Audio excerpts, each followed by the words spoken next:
A'udzu billahi minasyaitonir rajim. Bismillahirrahmanirrahim. Assalamualaikum warahmatullahi wabarakatuh.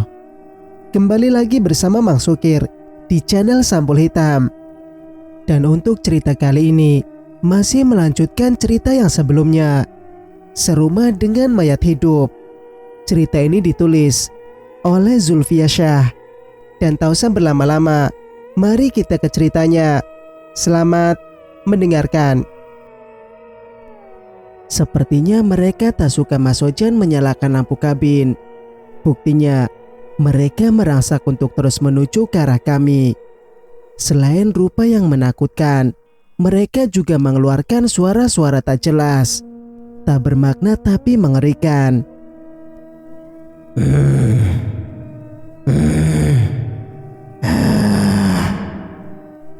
Spontan aku naik ke atas kursi untuk menghindari mereka. Aku sampai lupa bahwa di belakangku sudah mentok. Tak ada jalan lagi. Mas Ojan ikut naik, bukan untuk menghindar, melainkan mengambil garam sisa dari penjual sate tadi yang sengaja ia masukkan ke dalam saku jaket. Segenggam garam ia taburkan dari atas kursi hingga menyebar ke seluruh ruangan. Mereka semakin mengeluarkan suara mengerikan dan semakin ganas dalam merangsak maju. Mereka lebih marah setelah lampu yang dinyalakan tadi. Beberapa jengkal saja jarak mereka dengan kami. Tangan mereka mulai terangkat dan siap menerkam kami. Tak mau kalah, Mas Ojan terus menahan laju mereka dengan lemparan garam. Kami sempat bisa bernapas lega saat mereka tak bisa bergerak. Lemparan garam berhasil melumpuhkan gerakan mereka. Kami baru mengambil aba-aba untuk bisa kabur melewati mereka. Namun, itu tak berlangsung lama. Efek garam harus terus diperbarui dengan lemparan baru. Sementara garamnya sudah habis, mereka kembali bergerak maju. Meski sudah tiba di depan Mas Ojan, mereka tak berbuat apapun kecuali terus merangsak ke sampingnya. Sadarlah kami bahwa yang diincar mereka sekarang adalah aku. Mas Ojan menoleh ke arahku untuk mencari tahu penyebab ketertarikan mereka padaku. Gemetar, aku mencari-cari sesuatu di kepalaku. Sebelum berangkat, aku sengaja mengikat rambut untuk menyembunyikan tusuk konde di sana. Hatiku yang menggerakkan, dengan harapan konde ini bisa menjadi senjata saat genting. Ternyata aku salah. Justru tusuk konde ini menjadi magnet penarik mereka. Buang!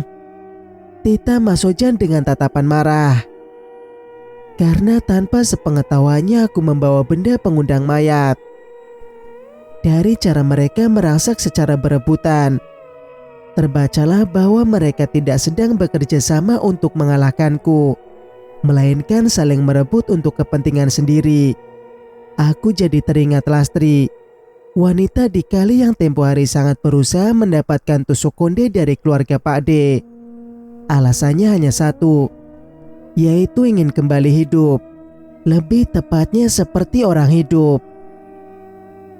Tusuk konde itu kucabut dari ikat rambutku, tapi belum juga tercabut. Mereka semakin beringas ingin meraihku. Tak sabar, Mas Ojan melepas ikat rambutku dengan kasar. Ketika rambutku terurai, jatuhlah tusuk konde itu di atas kursi bus. Mas Ojan segera merebutnya sebelum mereka sempat meraih. Kini, mereka beralih mengincar Mas Ojan. Tanpa pikir panjang, Mas Ojan membawa lari tusuk konde itu keluar bus sebagai pancingan. Otomatis mereka merangsak ke pintu bus untuk mengejar Mas Ojan di luar. Sampai di luar, Mas Ojan menjadi buruan tunggal. Satu lawan banyak. Aku memperhatikan dari atas bus sambil berharap Mas Ojan segera kembali ke dalam bus. Berhenti! Teriakku. Bus benar-benar berhenti. Dari pintu bus kulihat Mas Ojan melawan gerombolan mayat dengan menampakkan tusuk konde sebagai iming-iming. Sebagai iming-iming, mulanya Mas Ojan masih bisa kulihat. Tapi Lama-kelamaan aku hanya bisa melihat rombongan mayat tersebut. "Mas Ojan!" teriakku. Bus tiba-tiba kembali melaju tanpa minta persetujuan siapapun. Tak peduli aku berteriak agar bus berhenti. Bukan hanya itu, aku juga berteriak memanggil-manggil Mas Ojan. Setelah tak tahu lagi harus memanggil siapa, aku tetap berteriak parau sampai menggema di dalam bus. Sebenarnya aku ingat perkataan Mas Jasin tempo hari. "Jika terjadi sesuatu, panggillah namaku." Tapi jika kulakukan, bisa dipastikan kami akan kembali lagi ke rumah Pak D. Kini bus menjadi kosong. Tinggal aku dan sopir bus. Kondekturnya entah kemana. Mungkin dia termasuk gerombolan mayat hidup yang kini mengejar Mas Ojan. Satu-satunya yang tidak turun hanya sopir bus. Kemungkinannya dia bukan mayat. Tak ada jalan lain lagi. Aku harus menghampirinya. Di dalam bus yang lengang dan seram, aku berjalan terseok-seok menuju ke depan. Baru sampai di tengah, mataku terhenti di sebuah kursi. Di sana ada tumpukan koran. Ku dekati kursi itu. Ku ambil satu koran untuk membaca handle-nya. "Kecelakaan bus menewaskan seluruh penumpang." Darahku langsung berdesir. Apalagi gambar yang terpampang sebuah bus ringsek total. Gambar lainnya, beberapa korban yang bersimbah darah. Ada yang kakinya putus, ada yang matanya tertusuk kaca, ada yang tangannya putus dan masih banyak lagi. Meski kecelakaan itu sudah menjadi puluhan tahun lalu, aku merasa ada dalam situasi itu dan menyaksikan langsung. Tahun yang tertera adalah tahun 70-an.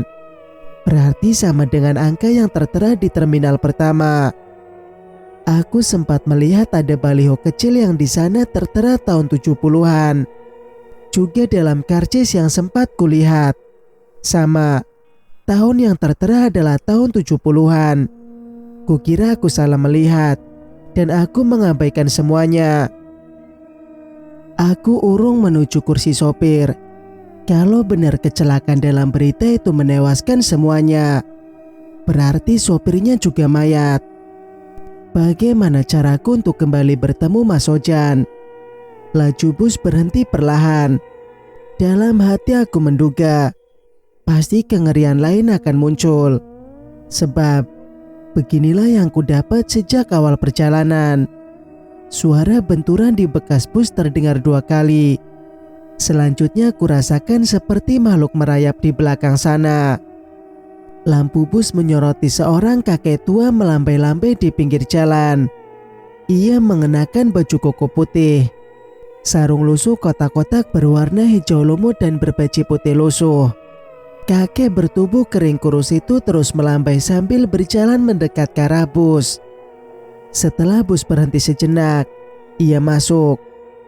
Makhluk apa lagi ini? "Mas Jasin!"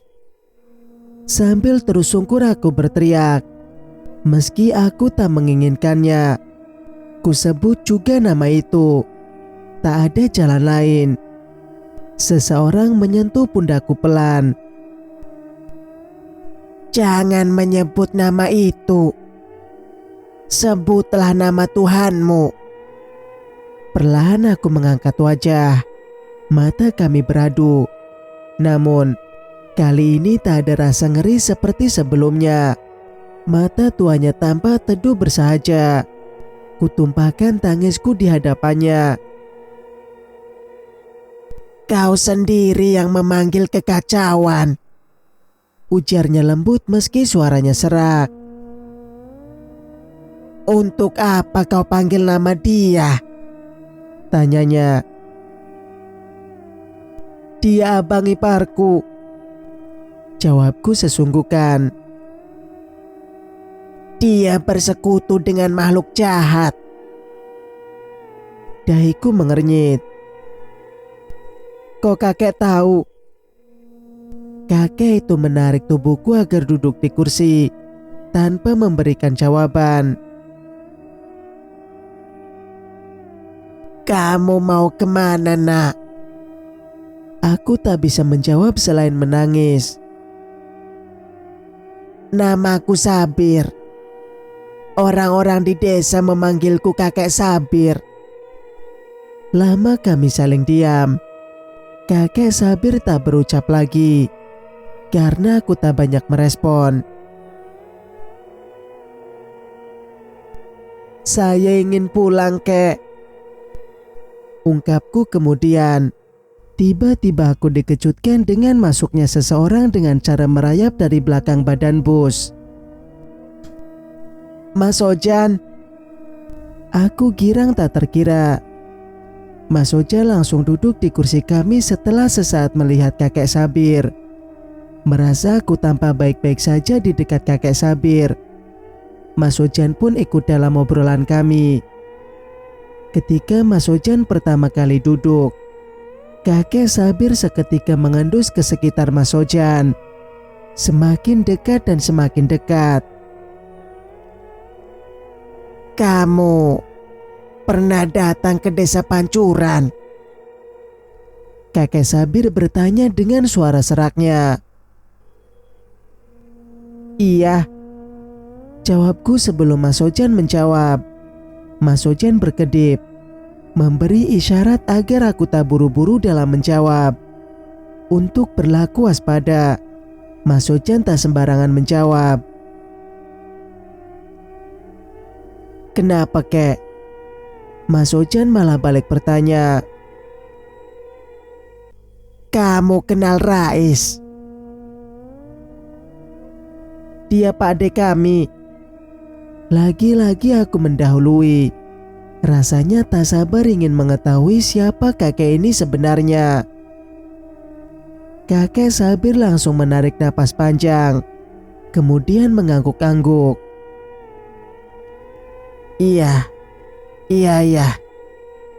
Kami terdiam dalam laju bus yang menembus gelap. "Kamu pernah datang padaku dulu," tutur kakek Sabir kemudian. Aku dan Mas Ojan saling pandang. Saya. Mas Ojan minta kepastian. "Iya." "Kamu lupa?" "Bukan lupa." Mas Ojan tampak tak punya memori tentang itu sama sekali. "Waktu itu kamu datang bersama Rais, pademu. Istriku menyuguhi kalian pisang dan teh hangat. Lalu kamu minum tehnya sampai perut kembung." Kenang kakek Sabir. Tak butuh waktu lama, ingatan di kepala Mas Ojan muncul. Bukan tak ingat, ia hanya tak tahu bahwa kejadian itu berlangsung di rumah kakek Sabir. "Apakah kamu masih mengamalkan doa itu?" Pertanyaan kakek Sabir membuat Mas Ojan mengernyit. "Doa?" "Waktu itu Rais minta amalan terampuh agar sakti. Aku memberi kalian sebuah doa. Doa keselamatan. Kamu langsung menerima dan mempraktikkan langsung di depanku. Kamu pun meminum air doa yang dicampur dalam teh hangat. Tapi Rais hanya diam. Lebih tepatnya dia menolak. Karena yang dia mau mantra kesaktian, bukan doa keselamatan." Jelasnya panjang lebar. Flashback. Kejadian sore itu melintas jelas di dalam ingatan. Kala itu, kami sekaligus keluarga berlibur di rumah Pak D. Sore itu, Pak D mengajak Mas Ojan ke rumah temannya. "Dia sakti. Weton dan lahirmu cocok untuk mengamalkan aji-aji dan kesaktian. ujar Pade Rais waktu itu. Aku melihat Mas Ojan yang tak mengerti tentang dunia cenayang hanya tertawa. Kukira Pade hanya bercanda. Wetonmu juga cocok dengan weton Lasmi, lanjutnya. Masa sih? Hari lahir kami sama? Mas Ojan bertanya sambil menuntun motor keluar rumah. Siap ke rumah kakek Sabir. Pade menjejeri langkahnya. Nggak begitu. Kalau disatukan kalian cocok. Kalau wetonku disatukan dengan weton Pakde, tawar Mas Ojan bercanda. Cocok juga. Sama-sama punya bakat kesaktian. Makanya tak jadikan menantu. Kupikir saat itu Pade juga bercanda. Kunjungan ke rumah kakek Sabir kupikir itu kunjungan biasa. Sepulang dari rumah kakek Sabir, Mas Ojan bercerita bahwa kakek Sabir memberinya sebuah doa untuk diamalkan. Ia menerima, semacam menerima ijazah amalan. Mas Ojan sempat membaca beberapa hari. Setelah itu diabaikan, hilang tak tersisa. Singkat cerita, doa itu telah menyelamatkanmu dari berbagai ancaman, ujar kakek Sabir. Aku baru sadar, rasa-rasanya memang hampir setiap kengerian yang menimpa kami masih bisa ditangkal. Kami selamat meski berkali-kali ancaman kematian mengintai. Ucapan Mak Tasimah pun kembali teringat. Katanya, Mas Ojan punya penangkal. Sekali lagi Pademu datang padaku. Dia minta agar aku menyatukan putrinya denganmu. Kalau sudah saling setuju, aku sanggup menyatukan kalian dengan pernikahan. Ternyata bukan seperti itu yang Pademu maksud. Dia ingin menyatukanmu lewat jalan belakang. Aku berkata bahwa aku hanya bisa berdoa, tidak bisa bermantra. Kakek Sabir melanjutkan panjang lebar. Berarti kami bisa pulang. Maksudnya kami bisa pulang dengan selamat? Tanya Mas Ojan lebih percaya diri setelah tahu bahwa doa yang pernah diamalkannya bisa menjadi penangkal. Jangan pulang. Tak kusangka kakek Sabir menjawab demikian. Kembalilah ke desa Pancuran, perintahnya. Tidak. Ucapanku itu hanya sampai tenggorokan. Karena kakek Sabir lebih dulu memberi alasan. Aku sendiri mau kembali ke sana setelah beberapa minggu meninggalkan desa. Ungkapan itu membuat kami penasaran. Untuk apa ia akan kembali? Susah payah kami ingin keluar dari desa mayat. Kakek Sabir malah ingin kembali. Apapun alasannya, kembali ke sana sama dengan menjemput mati. Sejak terjadinya pandemi, banyak penduduk desa sakit yang kemudian berakhir meninggal. Semua orang ketakutan. Keadaan kepepet membuat orang berani melakukan apapun, kata kakek Sabir. Contohnya, aku tak sabar. Membiarkan yang mati tetap seperti orang hidup. Memang bisa, kejarku. Kakek Sabir tertawa kecil. Kalian yang lebih tahu. Bukankah kalian hidup bersama mereka? Rupanya kakek Sabir juga tahu hal itu. Kakek sendiri juga tinggal dengan mayat hidup, kejarku. Kakek Sabir menggeleng. Itu sebabnya aku meninggalkan desa karena tidak mau hidup dengan mayat. Yang sudah mati harusnya dikubur. Yang masih hidup harus menerima. Wajar. Memang susah menerima kehilangan orang tercinta dalam waktu bersamaan. Aku sok paham. Aku kehilangan anak, menantu, kemudian istriku. Itu sebabnya aku pergi. Aku takut tergoda untuk berbuat seperti orang lain yang membiarkan mereka serupa orang hidup. Kakek Sabir menerawang sedih. Kalau kakek kembali, siapa yang akan kakek temui? Bukankah mereka semua sudah nggak ada? Mas Ojan ikut bertanya. Aku kembali untuk azan di surau, jawabnya yakin. Azan, ulangku. Sekarang aku sadar, jika desa ditinggalkan tanpa ada suara azan, desa itu akan rusak. Hati penduduknya, akal penduduknya, juga desanya, ulas kakek Sabir. Tapi desa itu sudah rusak.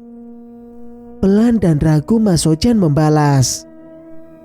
Selagi masih ada yang hidup sungguhan, semua masih bisa diusahakan. Aku yakin masih ada sisa orang hidup di sana, tapi bersembunyi karena keadaan yang menakutkan.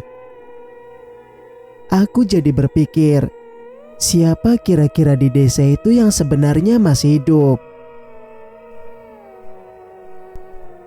Apakah Ilham? Tiba-tiba saja aku teringat bocah itu. Dia satu-satunya orang yang berani membuka toko saat semua orang bersembunyi di dalam rumah. Ilham anak di toko itu. Kakek Sabir rupanya mendengar gumamanku. Di desa, wajar saja saling tahu satu sama lain, meski jarak rumah terhitung jauh.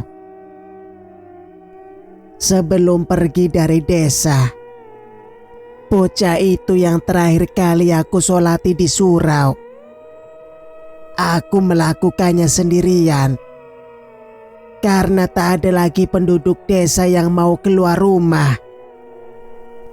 Dia kutemukan pingsan di ladang kosong dekat tokonya. Katanya, ia ke sana karena melihat keramaian seperti pasar malam. Setelah siuman sebentar, dia pun meninggal. Tutur kakek Sabir. Pasar malam, pasar setan yang pernah kudatangi bersama Mas Ojan. Atau Mak Tasimah, tebaku. Bisa jadi dia dukun sakti, balasnya. Tapi bagaimana ku katakan bahwa kapak mistis telah menebas punggungnya hingga darahnya muncrat serupa air mancur. Sayangnya, aku tak bisa memastikan Mak Tasimah benar sudah meninggal atau tidak. Sebab aku pergi dari gubuknya saat ia tersungkur dan mengerang kesakitan. Kalau dari keluarga saya, siapa yang masih hidup? Meski takut, ku beranikan diri bertanya. Kakek Sabir berpikir lama. Saat menjawab, jawabannya pun tidak memuaskan. Kalian ke sana saja. Nanti juga akan tahu. Lebih baik tidak tahu daripada harus kembali. Kalau akhirnya kembali lagi, untuk apa kakek pergi dari desa? Aku belum puas. saat seseorang ditimpa kesedihan teramat dalam, saat itulah iman seseorang dipertaruhkan. Aku takut tergoda mengikuti mereka menjadikan mayat tetap hidup bersama. Sesalnya, tubuh keringnya, mata teduhnya membuatku ikut merasakan sakitnya kehilangan. Seperti itukah yang dirasakan Pak D? Kenapa takut? Kakek kan orang soleh. Pasti bisalah mempertahankan iman, kejarku. Ada yang lebih pantas disebut orang soleh. Dia masih muda, rajin mengkaji ilmu agama, giat beribadah, menjadi pengunjung surau paling rutin. Matanya selalu tertunduk bila ada lawan jenis, padahal dia tampan. Suatu hal membuatnya berubah, sangat berubah. Perlahan, sedikit demi sedikit, perubahannya semakin tak terkendali. Bukan kehilangan yang membuatnya berubah, tapi keinginan kuat untuk memiliki seseorang. Dia telah jatuh cinta. Cinta yang membutakan. Puncak perubahannya ketika pandemi melanda. Dia mulai takut kehilangan. Atau dia tak sanggup kehilangan. Panjang lebar kakek Sabir bercerita. Kami tak bisa abai sedikit pun dari ceritanya. Karena yang diceritakan ternyata ada hubungannya dengan kasus yang kami hadapi. Apalagi cerita yang terakhir. Rasa-rasanya mengarah pada seseorang yang sangat kukenal. Apakah pemuda yang diceritakan itu adalah Mas Jasin? Kakek gak ikut menyolati dan menguburkan Pade Rais. Pancingku. Otomatis mendapat tatapan protes dari Mas Sojan. Tapi aku tak peduli. Kakek Sabir menghela napas, lalu bertanya pelan dengan suara serak. Apakah Rais sudah meninggal? Maksudnya, begini. Aku sempat mendengar Rais sudah meninggal. Tapi mendengarnya setelah beberapa hari. Jadi aku tidak sempat ikut menyolati dan menguburkan. Keadaan memang sedang kacau. Berita kematian di mana-mana. Kami terpekur dalam jeda beberapa saat. Tapi, apa iya Rais sudah meninggal? Lawong saat aku mau pergi dari desa Pancuran lewat pasar, aku lihat dia sedang mengorek-ngorek sisa daging di salah satu kios. Dia hanya melihat dan menyapa. Aku juga tidak sempat menyapa. Saat itu sangat terburu-buru. Mendengar ceritanya, darahku berdesir. Kepalaku mulai pusing. Sebenarnya Pade sudah meninggal atau belum? Aku juga sempat melihatnya di kios daging waktu ke pasar. Mataku seperti ditutupi kotoran. Kuusap mataku berulang-ulang untuk menormalkannya. Ditambah laju bus yang semakin kencang seperti balapan dengan angin. Busnya bergoyang ke kanan dan ke kiri. Bunyi benturan pintu dan komponen lain yang rusak semakin terdengar. Tanganku berpegang erat pada Mas Sojan agar tak terjatuh. Tangan Mas Sojan mencengkram sandaran kursi di depannya. Kemudian, aku dan Mas Sojan sampai berdiri ketika laju bus semakin menggila. Jalan ini sungguh terjal. Bebatuan beradu dengan ban bus. Pepohonan di kanan kiri seakan menghimpit badan bus saking sempitnya jalan yang dilewati.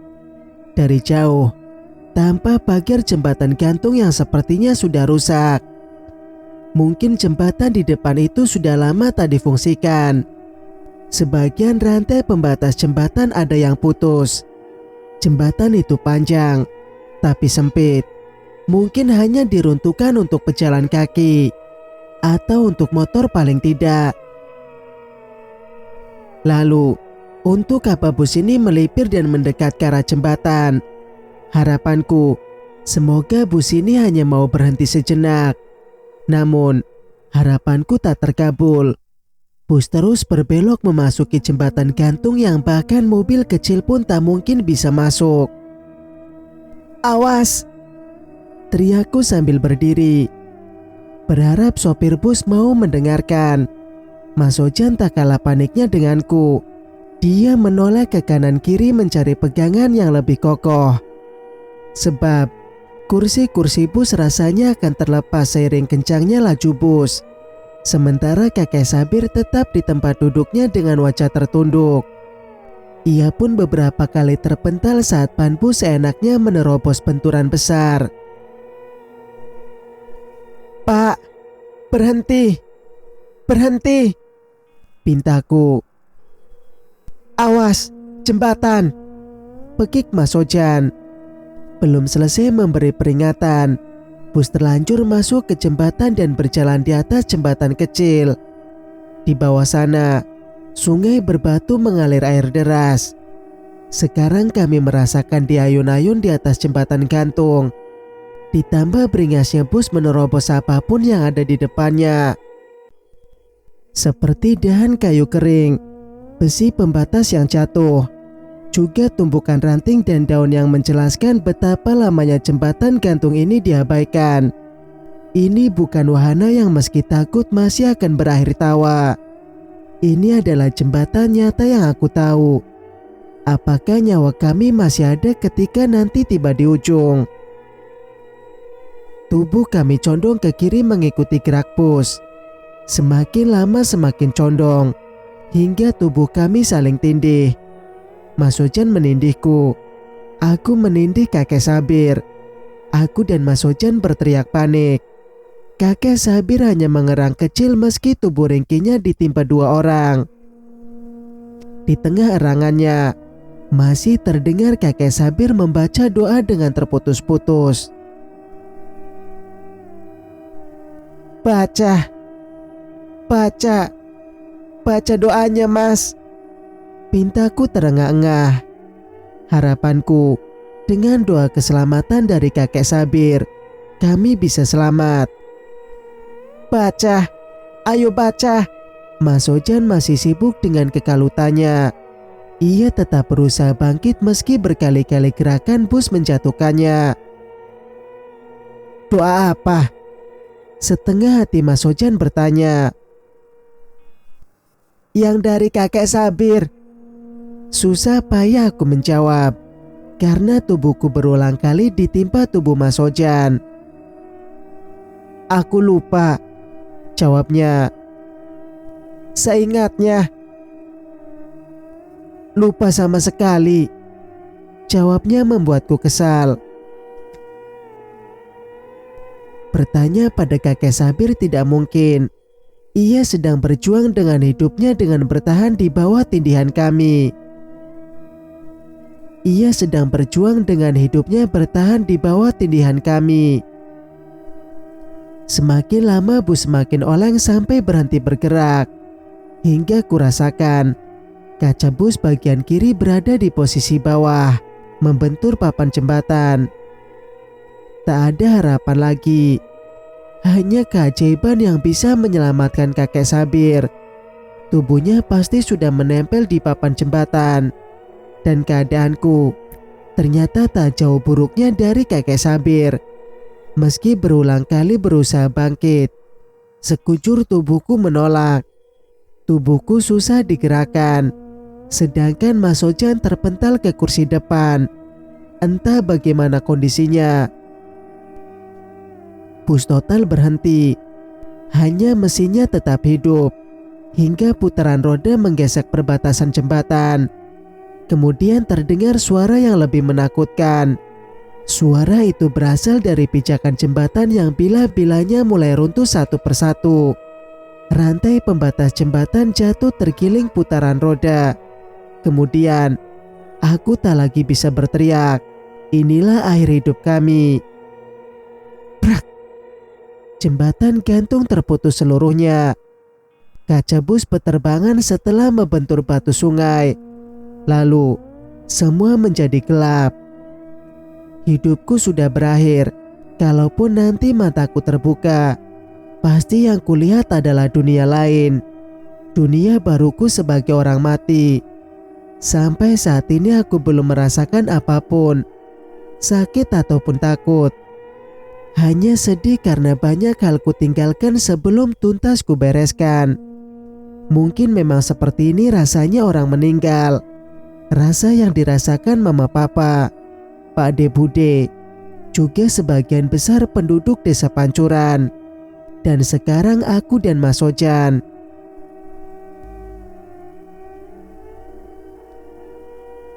Cerita pun bersambung. Jika kalian suka dengan ceritanya, jangan lupa untuk like, komen, dan subscribe channel ini agar bisa mendengarkan cerita-cerita berikutnya. Wassalamualaikum warahmatullahi wabarakatuh.